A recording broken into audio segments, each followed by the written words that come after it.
사랑하지 말라. 오늘 설교의 제목입니다. 원래 제목이 따로 있습니다. 좀 줄였어요. 원래 제목은 결과적으로 마귀를 사랑하지 말라입니다. 한번 따라해 볼까요? 결과적으로 마귀를 사랑하지 말라. 어떤 분은 그런 질문을 할 수 있겠습니다. 목사님, 어떻게 우리가 성도인데 마귀를 사랑할 수 있겠습니까? 넓은 세상 가운데서 사탄교라고 해서 사탄을 예배하는 그런 아주 적은 무리가 있다는 것은 들었습니다. 성도인 우리가 어떻게 악한 영을 사랑할 수 있겠습니까? 여러분, 그런데 사실은 사랑 안 하기가 힘듭니다. 신약 성경에 보면 마귀가 직접적으로 공격하고 유혹한 인물이 4명 나옵니다. 물론 다른 사람들도 공격했을 것입니다만 이름이 거론된 인물들은 4명이에요. 누구일까요? 예수 그리스도, 그리고 가룟 유다, 베드로, 삽비라의 남편인 아나니아, 이렇게 4인물입니다. 예수님 빼고 순수한 인생, 물론 예수님도 인자이시고 순수한 인생 맞습니다만 예수님 빼고 마귀의 직접적인 유혹, 공격을 당한 인생은요, 백전백패했습니다. 만일 베드로에게 하나님의 은혜가 있지 아니했다면 베드로는 일어날 수 없죠. 여러분, 왜 마귀의 유혹 앞에서 저들이 무릎을 꿇었을까? 결과적으로 보면 마귀를 사랑했기 때문입니다. 오늘 본문은 어떻게 성도가, 어떻게 하나님을 알고 있는 자가 마귀를 사랑할 수 있는가? 그에 관해서 적절한 이유와 어떤 과정을 유추할 수 있게 합니다. 본문입니다. 10절에 보면 끝으로 그랬어요. 마귀를 사랑할 수 있다. 사랑하지 마라. 이 중차대한 명령을 강조하기 위해서 끝으로 이렇게 말하고 있는 것입니다. 그냥 가장 쉽게 지나칠 수 있고 아무것도 아니고 그렇기 때문에 뒤에 배열한 것이 아니라 에베소서 가장 끝자락에 제일 중요한 부분, 절대로 간과할 수 없는 부분을 끝으로 그러면서 사도 바울은 에베소서 이 글에서 말하고 있는 것입니다. 드디어 클라이막스다, 이렇게 말하는 것이에요. 지난 개역 한글 번역본에는 종말로 그랬어요. 얼마나 중요한가. 새삼 마음을 다잡고 봐라, 들으라, 그런 뜻이에요. 저는 여러분들과 더불어서 11절에 한 단어를 주목하고 싶습니다. 대적이라는 단어예요. 마귀의 관계를 능히 대적하기 위하여, 이 어구에서 대적이라는 단어. 여러분, 대적은 우리말에는 적에게 대항한다, 이런 뜻으로 나와 있지만 순수한 원문의 뜻을 보게 되면 그냥 그저 서 있는 것입니다. 대신에 특별한 전치사가 하나 쓰였어요. 프로스라는 전치사인데 이것은 그냥 방향을 틀고 맞이하는 것 뿐이에요. 대신에 문맥적으로 맞이하는 대상이 적이다, 나쁜 사람이다, 원수다, 악한 영이다, 사탄이다, 마귀다. 그러면 당연히 그 뜻은 세번역이나 공동번역에 나와 있듯이 대항하다, 대적하다, 그런 의미가 되는 것입니다. 그런데 똑같은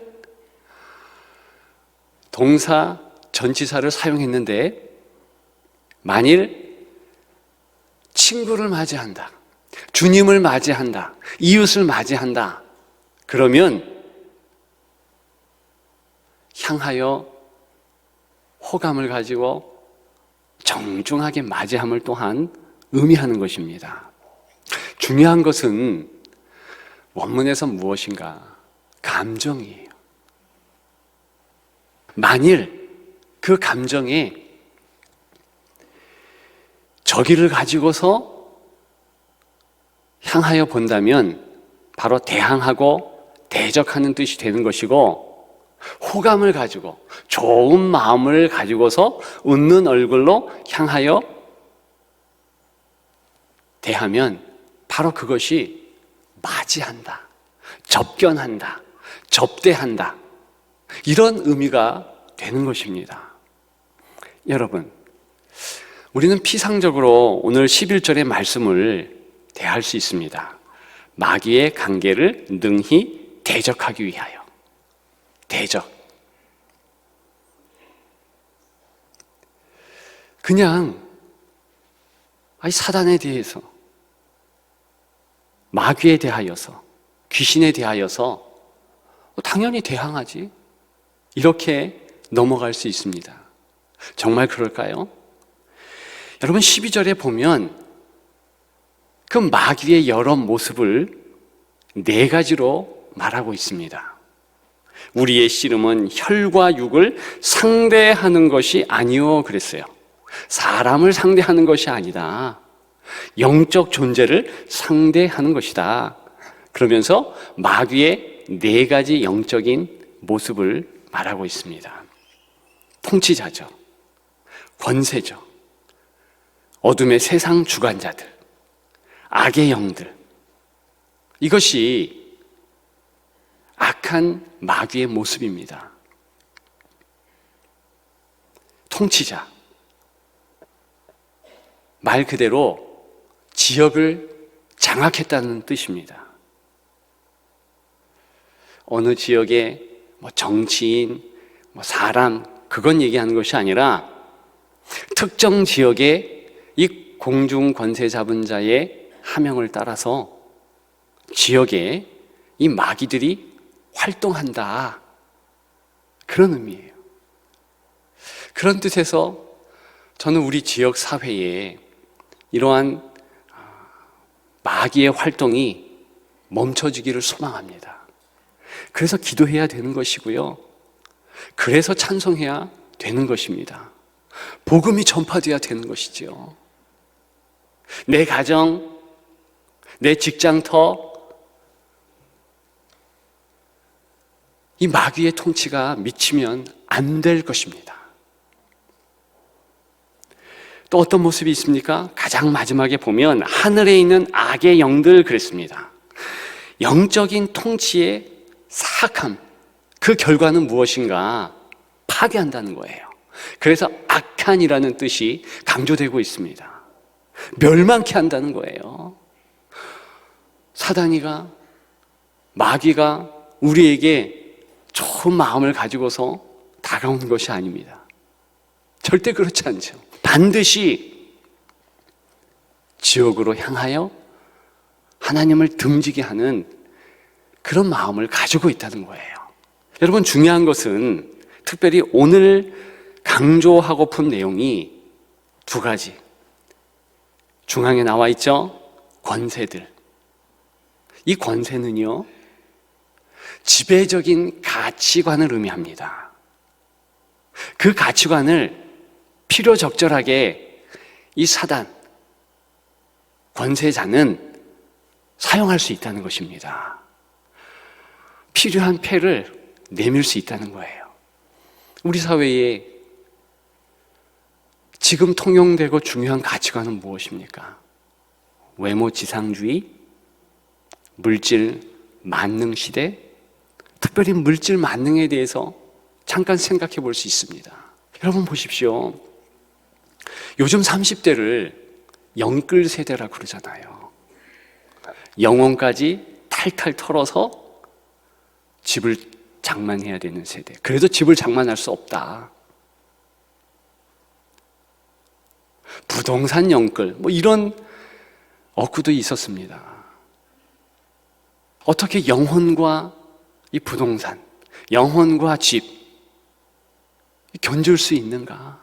그만큼 힘들다는 것이죠. 그런데 우리 시대의 한 단면을 보게 됩니다. 정말 돈이 있어야 된다. 정말 집이 있어야 된다.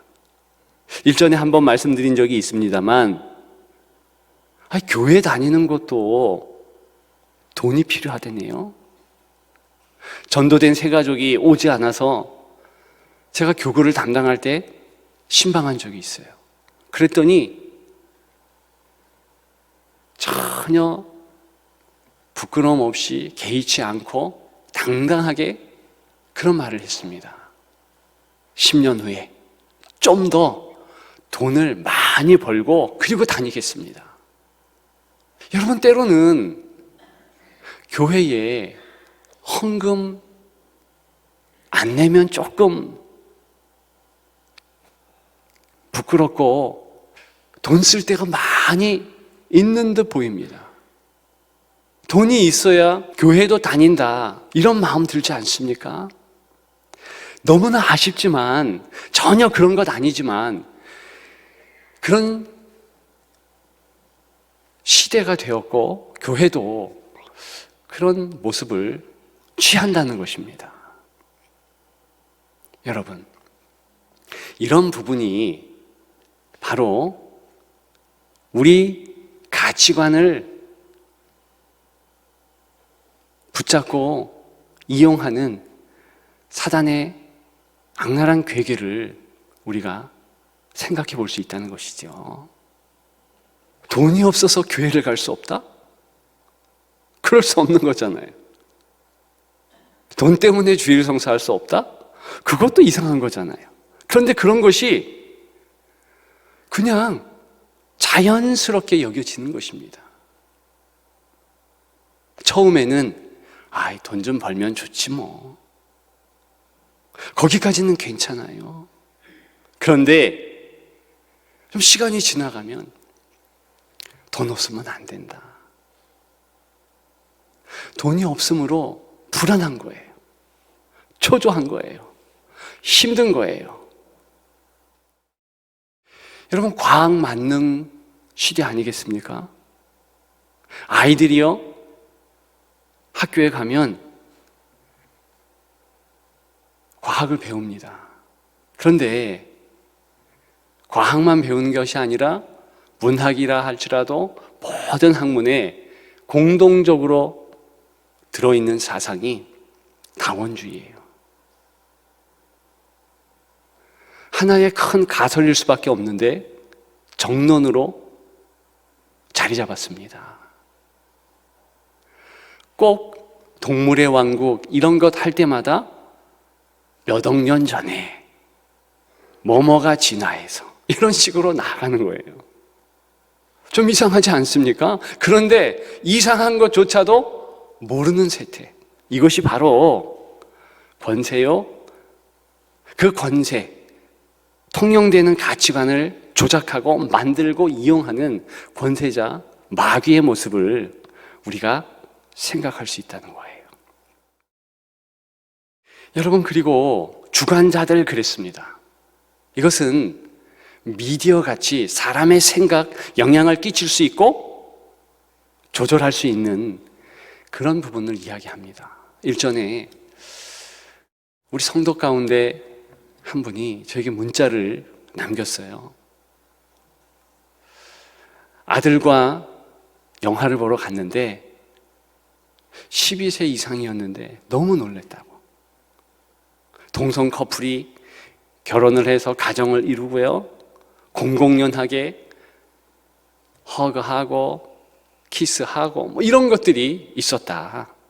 요는 제 막내 아들이랑 그 영화 보지 말라 이런 내용이거든요. 그런데 정말 당연합니다. 전체 관람가라 할지라도 때로는 인상 찌푸리는 그런 내용이 있어요. 그런데 그런 영화들을 많이 보다 보면 우리 스스로가 뭐가 이상하지? 그런 혼돈이 있게 되는 것이지요. 여러분, 문제는 그런 미디어를 비롯해서 온갖 매체들을 이 악한 영이 적절히 이용할 수 있다는 것입니다. 우리가 만일 넉넉히 볼 수 있는 모든 것들을 좀 주의해야 된다는 것이죠.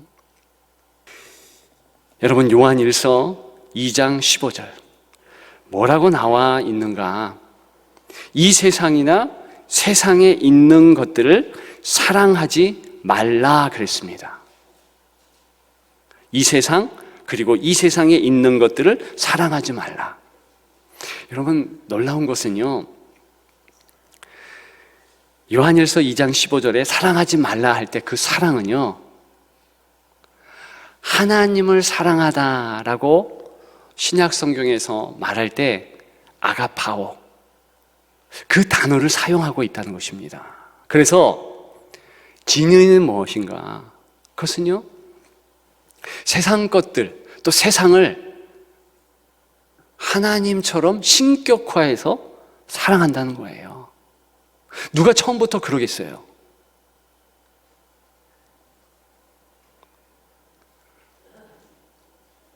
뜨거운 물에 죽는 개구리 이야기 들으셨습니다. 알고 있는 분들이 많죠. 이 변온동물인 개구리가 미지근한 물에는 참 좋다 이러고 있는 거예요. 그런데 그 개구리가 들어있는 곳이 대야예요, 대야. 그 밑에서 불을 살살 이제 뜨겁게 붙여서 뜨겁게 합니다. 나중에는 좋다, 좋다 하면서 죽게 되는 거죠. 죽는 것도 모르고 그냥 그렇게 죽는 것입니다. 똑같이 처음에는 몰라요. 그런데 시간이 지나가면서 세상과 세상의 것에 잡히는 거죠. 여러분, 우리는 돈이 중요한 세상에 일례로 살고 있습니다. 말씀드렸듯이 그냥 돈이 있으면 좋지, 없으면 그만이지, 그렇게 생각했어요. 그런데 시간이 지나가면서 이제는 돈이 없으면 불안해, 초조해. 이상하지요? 성도는 원래 하나님 없어야 초조하고 불안하고 힘든 법이에요. 예배의 자리에 나와 있지 않고 다른 곳에 가 있고, 그래서 하나님의 지키심에 대한 확신이 없으면 불안하고 초조한 것이 정상입니다. 그런데 하나님은 안 계신데 돈은 좀 있어요. 주머니가 두둑해요. 은행 잔고가 좀 있어요. 그러면 안심이 된다. 바로 그 지점이 하나님 대신에 세상을 사랑하는 지점입니다. 세상을 하나님처럼 여기며 붙잡는 지점입니다. 여러분, 지금 11절에 서 있다 향하여, 그 어구를 제가 설명해 드렸습니다. 그래서 프로스라는 전치사가 쓰였다. 여러분, 12절에도 동일한 네 가지 사단의 모습, 프로스라는 전치사가 쓰였어요. 그 이야기는 지금 향하여서 내가 호감을 줄 건지 저기를 가질 건지 조심할 건지 경계할 건지 이게 중요하다는 거예요. 그런데 만약에 통용되는 가치관, 물질 만능, 돈에 대하여서 좀 괜찮다, 좋다, 안심된다, 돈이 있으면 참 좋다, 이렇게 호감의 마음을 품고 돈을 향하여서 달려간다면 어떻게 되는가? 그것이 곧 마귀를 향하고 맞이하는 그런 격이 된다는 것입니다. 그 모습이 성경이 말하고 있는 전형적인 사랑의 모습이에요. 여러분, 그래서 고린도전서 16장 22절에 이런 말씀이 있습니다. 만일 누구든지 주를 사랑하지 아니하면 저주를 받을지니라. 그럼 섬뜩하지 않습니까? 주를 사랑하지 않으면 저주를 받는데요. 이것은 주를 사랑하지 않으면 자연스럽게 우리는 어떻게 되는가? 마음을 세상과 세상의 것들에게 빼앗긴다는 것입니다. 시켜서 그렇게 되는 것이 아니라 자동적으로 그렇게 되는 거예요. 저주받는 모습은 하나님께서 일부러 채찍을 들고 그래서 저주받는 것이 아니라 그냥 두면 살며시 맨물대에 물들어오듯이 그렇게 저주의 모습이 온다는 것입니다. 이것이 인생의 비참한 점인 거예요. 저와 여러분들이 간과하지 말아야 될 내용입니다. 기왕 어려운 헬라어도 말씀드렸고 했으니 한 가지만 더 말씀드릴까요? 아까 말씀드린 아가파오, 히브리 말도 똑같이 아간이라는 사랑하다라는 뜻이 있어요. 그 단어가 있어요. 똑같은 아간, 아가파오, 아가페 같은 그룹입니다. 그런데 원래 히브리 말에 사랑하다, 그것은요 어떤 사건이나 사람이나 사물 앞에서 안심하면서 이젠 됐다 하는 모습을 취하고 있는 것입니다. 저와 여러분들이 언제 안심하는가? 그거 보면 내 마음의 감정의 기울임을 우리가 금방 알 수 있습니다. 돈이 있을 때 내가 괜찮다, 좋다, 안심한다, 그런 마음 드는가? 혹시 내가 건강하기 때문에, 자녀의 문제가 잘 되기 때문에, 집이 있으므로 여러 가지 세상의 것들 때문에 좋다, 안심한다, 그러면 죄송합니다, 결과적으로는 마귀를 사랑하고 있는 거예요. 하나님을 사랑하느냐, 마귀를 사랑하느냐, 이 두 가지밖에 없어요. 그래서 심각하게 끝으로 그러면서 강조하고 또 강조하는 것입니다. 여러분, 서두에 신약에서 사탄의 공격을 받은 세 사람의 인물을 말씀드렸습니다. 한 사람 베드로, 그는요 사단의 엄청난 공격 앞에 무릎을 꿇을 수가 없어요. 꿇을 수밖에 없었어요. 누가복음 22장 31절에 보면 예수님께서 베드로에게 이런 말씀을 하세요.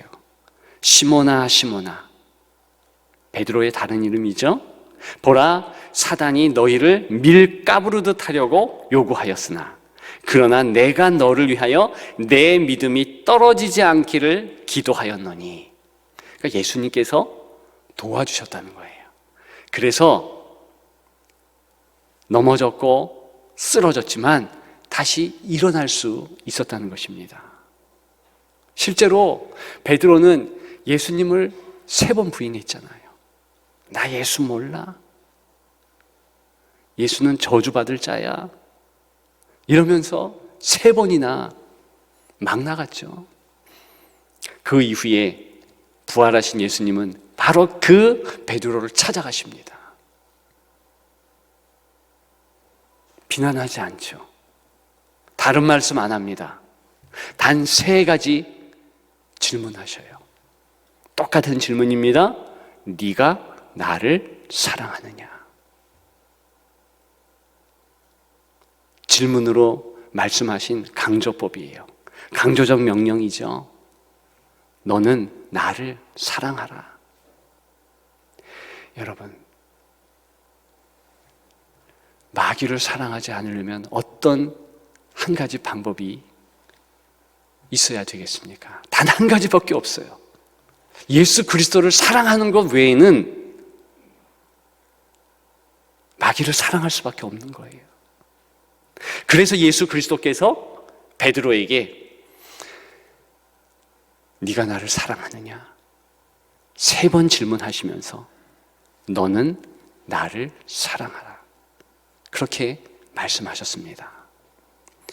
여러분, 우리가 이 땅 가운데 살아가면서 다른 방법이 없어요. 세상을 이길 수가 없어요. 세상을 향하여 가는 나의 호의를 막을 길이 없어요. 무너져가는 나의 마음을 가늠할 수 없습니다. 막을 수가 없습니다. 어떻게 해야 되는가? 예수 그리스도를 향한 사랑으로 채워야 되는 거예요. 그거밖에 없는 것입니다. 저는 여러분들에게 이 깊어가는 가을의 한 주일에 강조하고 또 강조합니다. 단 한 가지를 붙잡으십시오. 예수 그리스도를 사랑하는가? 오늘 여러분들이 다시 한번 점검해 보십시오. 혹시 나는 예수 사랑 놓치지 않았는가? 다른 것 가지고 섭섭하십니까? 어렵습니까? 힘듭니까?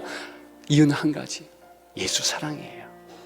여러분, 그 한 가지 예수 사랑, 그거 외에는 승리의 비결이 없습니다. 꼭 주님을 사랑하는 그 한 가지로 여생을 이겨가시면서 오늘보다 더 아름다운 모습 가지시기를 주님의 이름으로 축복합니다. 축복합니다.